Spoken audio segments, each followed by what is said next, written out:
तो application of Archimedes करके इस न्यूमेरिकल सेक्शन पे आएंगे। तो एप्लीकेशन ऑफ आर्किमिडीज के अंदर conditions for flotation of the body, मान लो पेपर में आ जाए कि right conditions for flotation of the body, Archimedes principal के कंडीशंस और फ्लोटेशन लिख के दिखाओ। आर्किमिडीज ने क्या समझाया था, कब बॉडी तैरेगी कब डूबेगी ये बताया था, इसे बोलते हैं कंडीशन। एक कंडीशन बनाने वाला है कि कब तैरेगी कब डूबेगी, इसको देखते हैं कैसे करना है। तो इसके लिए आपने एक बॉडी को लेना है, ये बॉडी मान लो फ्लोट कर रही है, टोटल वॉल्यूम इसका v है, हवा में वॉल्यूम कितना तैर रहा है v डैश, तो लिक्विड के अंदर कितना गया v minus v dash, liquid की डेंसिटी कितनी है रो एल और बॉडी की डेंसिटी कितनी है रो ऑफ p।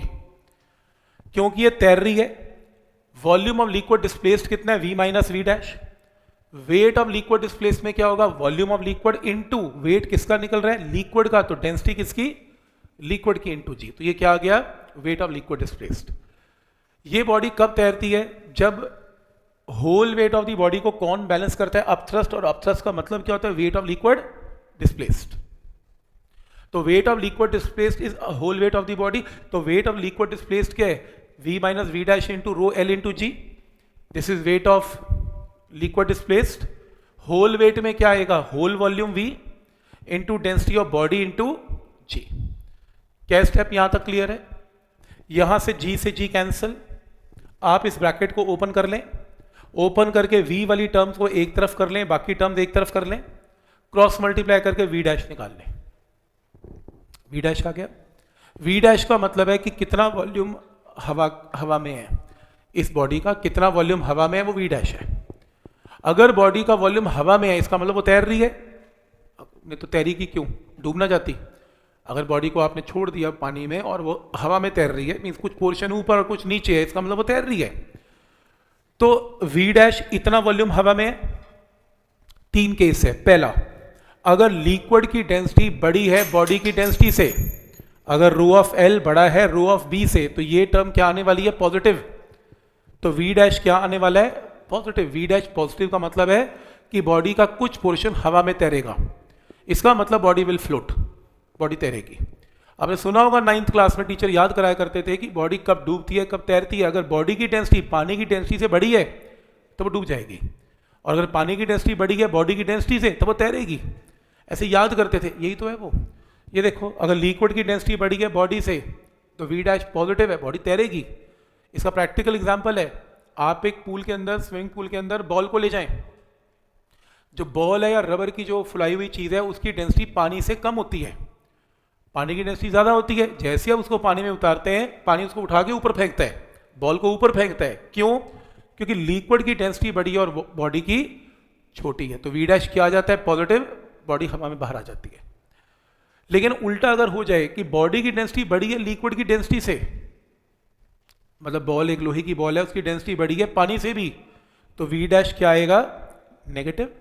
नेगेटिव का मतलब, पॉजिटिव का मतलब बॉडी तैरेगी, नेगेटिव का मतलब नीचे की तरफ डूबेगी, तो v डैश नेगेटिव का मतलब बॉडी विल सिंक। दो केस। तीसरा, अगर दोनों की डेंसिटीज बराबर हो, बॉल की भी और पानी की भी, तो फिर v डैश क्या हो जाएगा जीरो।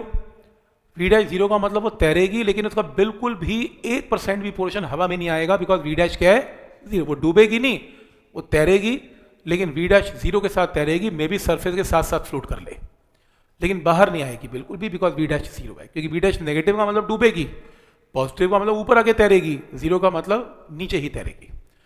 पॉइंट सबको समझ में आ रहा है फ्लोटेशन प्रिंसिपल के आर्किमिडीज के। अगर लिखने को आ जाए तो ये लिखने हैं तीन केस। v डैश नेगेटिव का मतलब है वो डूबेगी, तो पॉजिटिव का मतलब ठीक है, जीरो का मतलब भी ठीक है, नेगेटिव का मतलब आर्किमिडीज के अकॉर्डिंगली ये टर्म बड़ी होगी ना बॉडी की डेंसिटी। ऐसे समझ लो बॉडी की डेंसिटी बड़ी, बॉडी का वेट बड़ा हो गया, अब थ्रस्ट छोटा हो गया तो डूब जाएगी।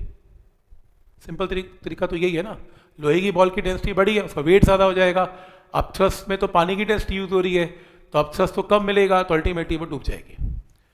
और उसी तरीके से आर्किमिडीज काम आता है to find volume of the body. जैसे एनसीईआरटी में आ गया कि आप आर्किमिडीज को यूज करके वॉल्यूम ऑफ द बॉडी निकालें। तो एग्जाम्पल दें, मान लो वॉल्यूम बॉडी का v है और मान लो हवा में वेट W1 है और लिक्विड में W2 है, तो वेट ऑफ लिक्विड डिस्प्लेस्ड कितना है v into density of liquid into g।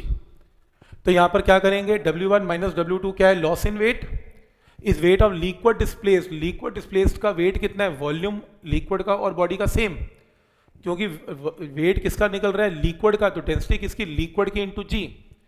यहां से सॉल्व करके किसकी वैल्यू आ गई, वी की। तो volume of body can also be calculated. तो मतलब एनसीईआरटी की थोड़ा सा टॉपिक अगर आ जाए तो आप इस तरीके से कर सकते हैं, ये इंपॉर्टेंट है।